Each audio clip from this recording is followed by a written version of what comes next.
मैं ये चाहता हूँ कि हुसैन इब्न अली को खत लिखकर कूफे की तरफ बुलाओ।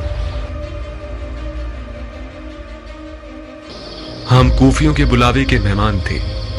तुम्हारा नाम क्या है? मुस्लिम इब्न अकील। तुम मुस्लिम सफीर फर्जंद रसूल हो? मैं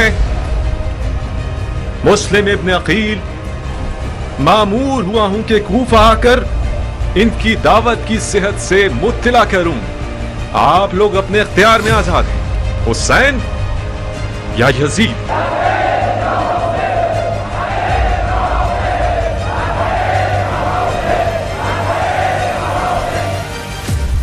बैत करने वालों में से बास हजरात ने दारुल हुकूमत जाकर मुट्ठी भर दिरहम और दीनार के बदले अपने आप को बेच दिया है। कूफे के लोगों पर तकिया करना एक टूटी हुई दीवार पर तकिया करने के बराबर है। इनकी बातों पर नाज ना करो, इनके वादों पर अपना दिल खुश मत करो, इन पर भरोसा मत करो। मुझे हुसैन को खबर देनी होगी कि कूफा वाले वही इंसान नुमा जानवर हैं जो मेरे चचा अली के दौर में थे। मुझे उन्हें कूफा आने से रोकना होगा। कूफा कल से मैदान जंग है।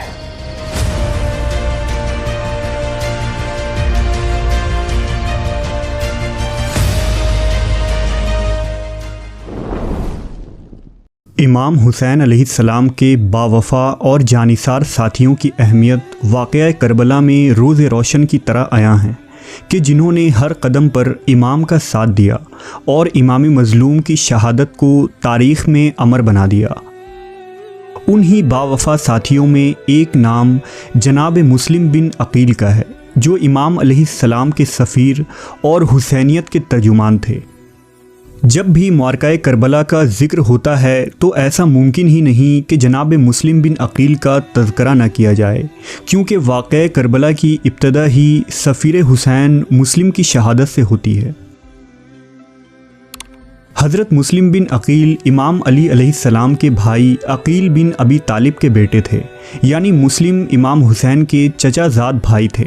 मुस्लिम बिन अकील अहद जवानी से ही रसूलुल्लाह से बहुत मुशाहबत रखते थे। आप सूरत और सीरत, रफ्तार और किरदार में पैगम्बर इस्लाम के तस्वीर थे और आप हज़रत अकील की तमाम औलादों में सबसे ज़्यादा बहादुर और कवी थे। जनाब मुस्लिम ने इमाम अली अलैहिस्सलाम की बेटी रुकैया से निकाह किया था, इस लिहाज से आप हज़रत अली के दामाद हुए। वाक़या करबला से पहले हज़रत मुस्लिम की ज़िंदगी के अहम वाक़यात में उनका 21 हिजरी में अफ़रीका के इस्लामी जंगों में शिरकत करना है, जो आपने अपने बेटों, भाइयों और हज़रत जाफ़र के हमराह लड़ी थी। इस जंग का नाम जंग बहनिसा था। इसके बाद जनाब मुस्लिम जंग सिफ़ीन में इमाम अली के लश्कर के एक हिस्से के अलंबरदार थे और सिफ़ीन की लड़ाई में जुर्रत और बहादुरी का मुजाहरा किया था।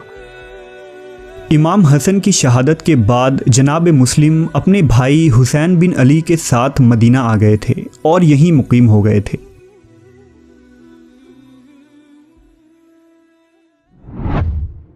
दरअसल मारकाए करबला का आगाज़ यजीद के ऐलान जानशीनी से ही हो गया था। अमीर मुआविया ने अपनी वफ़ात के बाद यजीद को खिलाफत के लिए मुंतखब कर लिया था, लिहाजा यजीद ने अहले कूफा के बड़े बड़े शख्सियात को मजबूर किया कि वो उसकी बैत करें और उसके जाबिराना खिलाफत को तस्लीम करें।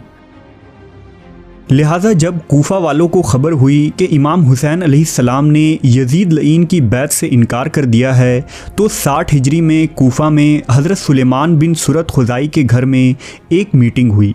उस वक्त इमाम हुसैन मक्का की जानिब हिजरत फरमा चुके थे, लिहाजा इस जलसे में लोगों ने यह फ़ैसला किया कि सब मिलकर इमाम हुसैन अलैहिस्सलाम को ख़त लिखकर कूफा आने की दावत देंगे।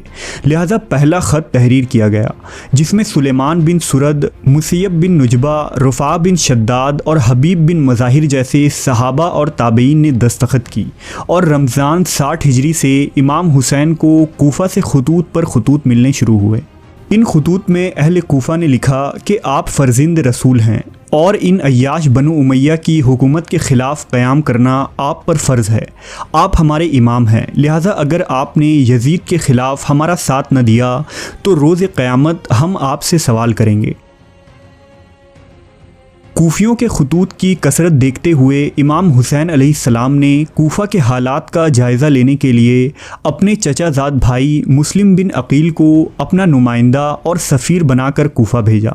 हुसैन इब्ने अली ने मुस्लिम को ये हुक्म दिया था कि अपने इस सफ़र को खुफिया रखें, लोगों से मिलें और अगर कूफा के लोग इमाम के साथ देने पर राज़ी हों तो वापस आकर उन्हें बताएं।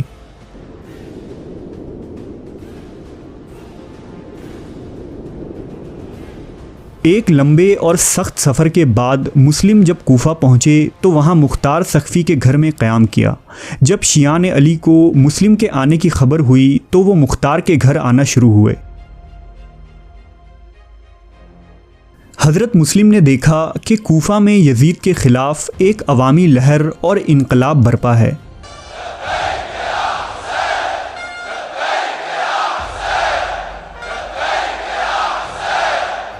जनाब मुस्लिम ने कूफा वालों के सामने उन खतूत को बुलंद आवाज़ से पढ़ा जो उन्होंने इमाम हुसैन को लिखे थे। लिहाजा अहले कूफा ने इस पर लब्बैक कहा और जनाब मुस्लिम से अर्ज़ किया कि हम इमाम हुसैन अलैहिस्सलाम के खातिर जानो माल से हाजिर हैं और इस जालिम हुकूमत के ख़ात्मे के लिए इमाम अलैहिस्सलाम के हाथों पर बैत करने के लिए तड़प रहे हैं। लिहाजा लोगों ने मौला हुसैन के नाम से मुस्लिम बिन अकील के हाथ पर बैत लेना शुरू किया और एक दिन में तकरीबन 18,000 लोगों ने बैत की। लिहाजा हज़रत मुस्लिम ने इमाम हुसैन को ख़त रवाना किया कि आप कूफा तशरीफ़ ले आएँ, यहाँ के हालात आपके हक़ में साजगार हैं और एक अजीम लश्कर आपका मुंतज़िर है।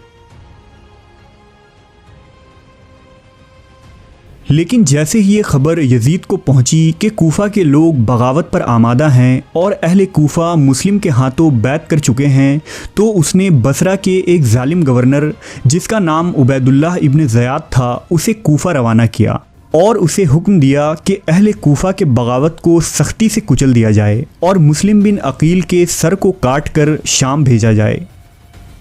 चुनांचा फ़ौरन इब्न ज़याद कूफा पहुंचा और वहां की गवर्नरी संभाली। उस वक्त जनाब मुस्लिम मुख्तार सख्फ़ी के घर से सहाबी रसूल हानी बिन उर्वा के घर मुंतकिल हो गए थे। इब्न ज़याद ने कूफा में ये ऐलान कर दिया कि जहां कहीं भी मुस्लिम बिन अकील मिलें उन्हें गिरफ़्तार कर लिया जाए, क्योंकि वो अमीरुल मोमिनीन और खलीफा वक्त का दुश्मन है। इब्न ज़याद ने नहायत ही चालाकी से इस बगावत को कुचला। सबसे पहले उसने उन लोगों को सोने के सिक्के का लालच दिया जिन्होंने जनाब मुस्लिम की बैत की थी। लिहाजा कूफा के गद्दार और मुनाफिक सिफत लोग दरबार इब्न ज़याद में हाजिर हुए और सोने के अशरफी लेते हुए मुस्लिम की बैत से इनकार कर दिया। इसके बाद इब्न ज़याद ने कूफा में ये अफवाह फैला दी कि शाम से एक अजीम लश्कर आ रहा है। अगर कूफा वालों ने इमाम हुसैन की हिमायत की तो वो लश्कर भूखे भेड़ों की तरह कूफा वालों को नोच कर चीर फाड़ डालेंगे। लिहाजा कमज़ोर और बुज़दिल लोगों ने इमाम हुसैन की बैत को भुला दिया और डर के मारे अपने अपने घरों में जा छुपे। अब सिर्फ गिनती के चंद लोग रह गए थे जो जनाब मुस्लिम के साथ थे और जिन्हें मौला हुसैन के लिए शहादत भी कबूल थी। लिहाजा इब्न ज़याद ने कूफे के हर गली और मोहल्ले में अपने सिपाही फैला दिए और उन लोगों को चुन चुन कर मारने का हुक्म सादिर किया। उस वक्त हज़रत मुस्लिम हानी के घर में मौजूद थे। लिहाजा कुछ गद्दारों ने इब्न ज़याद को खबर दे दी कि मुस्लिम हानी के घर छुपे हैं। हानी कूफा के एक बुज़ुर्ग शख्स थे और उनका कबीला भी उनके साथ था। इसके बावजूद इब्न ज़याद के हुक्म से सिपाहियों ने हानी के घर का घेराव कर लिया और हानी को गिरफ्तार कर लिया गया। हानी की गिरफ्तारी के बाद अहले कूफा ने जनाब मुस्लिम का साथ छोड़ दिया और मौला हुसैन का ये सफ़ीर अजनबी शहर में बेयार व मददगार रह गया।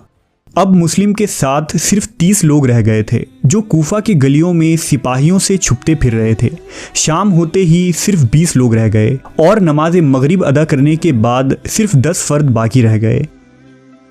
नमाज के बाद जब हज़रत मुस्लिम मोहल्ला कुंदा के करीब पहुँचे और पलटकर पीछे देखा तो खुद को तन्हा पाया। अब आपके हमराह कोई रास्ता बताने वाला भी न था और इब्न ज़याद के खौफ से कूफा की गलियों में सन्नाटा छाया हुआ था। हर मकान का दरवाज़ा बंद था और हज़रत मुस्लिम कूफा की गलियों में एक बेकस व बेचारा परदेसी की तरह चक्कर काट रहे थे। हज़रत मुस्लिम की निगाह एक औरत पर पड़ी जो अपने दरवाज़ा पर खड़ी अपने बेटे का इंतज़ार कर रही थी। चूँकि मुस्लिम पर प्यास का शदीद गलबा था और दूसरी तरफ कूफियों की गद्दारी के एहसास ने भी उन्हें काफ़ी मुतासिर कर दिया था, लिहाजा आपने उस औरत के पास जाकर उन्हें सलाम किया और कहा कि मैं प्यासा हूँ, मुझे पानी पिला दो। उस औरत का नाम तुआ था। तुआ अंदर से उनके लिए पानी लाई। हज़रत मुस्लिम ने पानी पिया। उसने हज़रत मुस्लिम से कहा कि तुम अब अपने घर क्यों नहीं चले जाते। हज़रत मुस्लिम खामोश रहे। उसने 2-3 मरतबा कहा तो मुस्लिम ने जवाब दिया, ए कनीज़, मेरा इस शहर में कोई घर नहीं है, क्या तुम अपने घर में मुझे पनाह देकर सवाब हासिल करोगी? मुमकिन है अपनी ज़िंदगी में इसका कुछ अवज़ दे सकूं। तुआ ने पूछा कि आप कौन हैं? आपने फरमाया, मैं मुस्लिम बिन अकील हूँ, कूफा वालों ने मेरे साथ गद्दारी की है। तुआ हैरान हुई और कहा कि आइए, मेरा घर हाजिर है। आप घर में दाखिल हुए। तुआ ने एक अलग कमरे में फ़र्श लगाया, खाना लाई, मगर आपने खाना तनावल नहीं फरमाया। इसी असना में तुआ का लड़का बिलाल आ गया। उसने अपनी माँ को जब उस कमरे में बार बार आते जाते देखा तो अपनी माँ से इसकी वजह पूछी। लड़के की ज़िद ने तुआ को ये राज बताने पर मजबूर कर दिया। पहले उसने लड़के से कहा, तुम ये कसम खाओ कि ये बात किसी से नहीं बताओगे। उसने कसम खाई तो तुआ ने कहा, आज हमारे घर में मुस्लिम बिन अकील मेहमान हैं। वो ये बात सुनकर खामोशी से लेट गया, लेकिन सुबह होने का बेचैनी से इंतज़ार करने लगा। सुबह होते ही बिलाल इब्ने ज़याद के सिपाहियों के पास गया और उन्हें बताया कि मुस्लिम हमारे घर में मौजूद हैं। लिहाजा सिपाहियों ने एक लश्कर लेकर तुए के घर के करीब पहुंचे। जनाब मुस्लिम ने हथियारों की झनकार और घोड़ों की टापुओं की आवाज़ सुनी तो ज़िरा पहनकर घर से बाहर निकले। आपने देखा कि 170 सिपाही आपको गिरफ्तार करने के लिए बाहर खड़े हैं। आपने अकेले यजीदी फ़ौज से 2-2 हाथ किए और एक एक कर तमाम सिपाही जनाब मुस्लिम के आगे ढेर होते चले गए। बेशुमार सिपाहियों को हज़रत मुस्लिम ने वासिले जहन्नम किया। जब लश्कर के कमांडर इब्ने अशस ने इब्ने ज़याद को खबर भिजवाई कि सिपाही कम पड़ गए हैं और मज़ीद लोग दरकार हैं, तो इब्ने ज़याद हैरान रह गया कि एक आदमी को पकड़ने के लिए इतने सारे सिपाही भी नाकाफ़ी कैसे हो गए। इस पर एक शख्स ने इब्ने ज़याद से कहा कि वो कोई आम शख्स नहीं है, बल्कि बनु हाशिम का चश्मो चिराग है।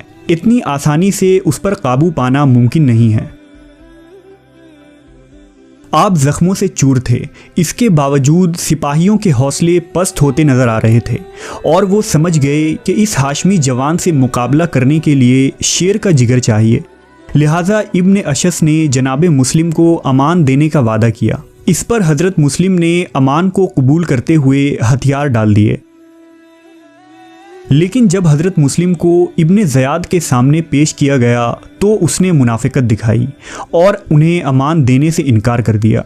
इस वक्त जनाब मुस्लिम के आंखों से आंसुओं की लड़ी गिरने लगी। इसलिए नहीं कि अब शहादत करीब थी, बल्कि उन्हें इस बात का अफसोस था कि उनके भाई हुसैन इब्ने अली मक्का से कूफा के लिए रवाना हो चुके हैं। इब्ने ज़याद के हुक्म से हज़रत मुस्लिम बिन अकील को कसर में लाया गया और सर तन से जुदा करके छत से गिरा दिया गया। इसके बाद आपके सर को यजीद के पास दमिश्क भेजा गया। हज़रत मुस्लिम बिन अकील वफ़ा शुआरी और शुजात व बहादुरी के पैकर थे। आपने वफ़ा के जज्बे का ऐसा मुजाहरा किया जैसे हज़रत अली ने रसूल अल्लाह के साथ वफ़ा शुआरी की थी। हज़रत मुस्लिम ने हकीकी इस्लाम के सफ़ीर का किरदार अदा किया और दीन मोहम्मद की तहफ़्फ़ुज़ के लिए शहादत को गले लगाया।